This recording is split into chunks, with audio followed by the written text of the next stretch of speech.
ગુજરાત 18 લાઈવમાં આપનું સ્વાગત છે। છોટાઉદેપુર ખાતે મતદાન જાગૃતિ અર્થે સાયકલ રેલી યોજાઈ।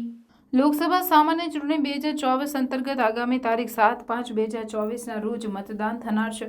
છોટાઉદેપુર જિલ્લાના વધુમાં વધુ નાગરિકો તેમના મતાધિકારનો ઉપયોગ કરે તે માટે જિલ્લા ચૂંટણી અધિકારી અને જિલ્લા કલેક્ટર અનિલ ધામેલિયાના માર્ગદર્શન હેઠળ વિવિધ મતદાન જાગૃતિ કાર્યક્રમોનું આયોજન કરવામાં આવી રહ્યું છે।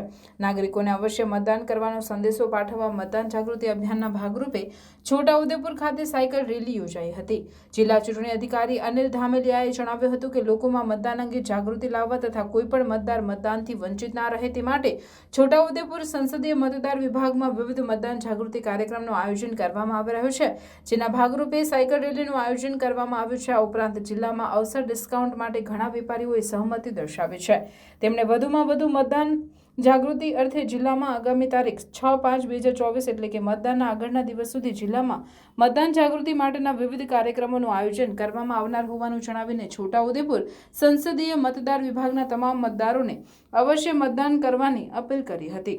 આ સાયકલ રેલી જિલ્લા સેવા સદનથી શરૂ થઈને સરકારી દવાખાનું, મહાત્મા ગાંધીજીની પ્રતિમા, બાબા સાહેબ આંબેડકરની પ્રતિમા, બસ સ્ટેશન, પેટ્રોલ પંપ પર 4 રસ્તા થઈ જિલ્લા સેવા સદન ખાતે સમાપ્ત થઈ હતી।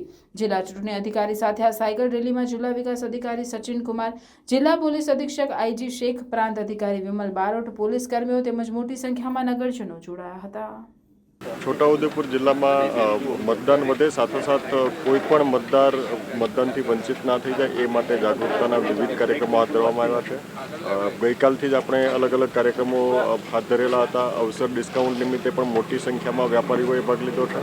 સાથોસાથ આજે વહેલી સવારે સાયકલ રેલીની અંદર પણ સ્થાનિકોએ, છોટાઉદેપુરવાસીઓએ મોટી સંખ્યામાં મારી સાથે ભાગ લીધો છે અને આપણે જાગૃતતા કરીશું। આપણે આગામી 6 તારીખ સુધી અલગ અલગ કાર્યક્રમો, મતદાનના આગલા દિવસ સુધી અલગ અલગ કાર્યક્રમો કરવાના છીએ અને સતત આ કાર્યક્રમોમાં મોટી સંખ્યામાં છોટાઉદેપુર પાર્લામેન્ટરી કોન્સ્ટિટ્યુઅન્સીના મતદારો મતદાનની પ્રક્રિયામાં ભાગીદાર થાય એ માટે હું આહવાન કરું છું।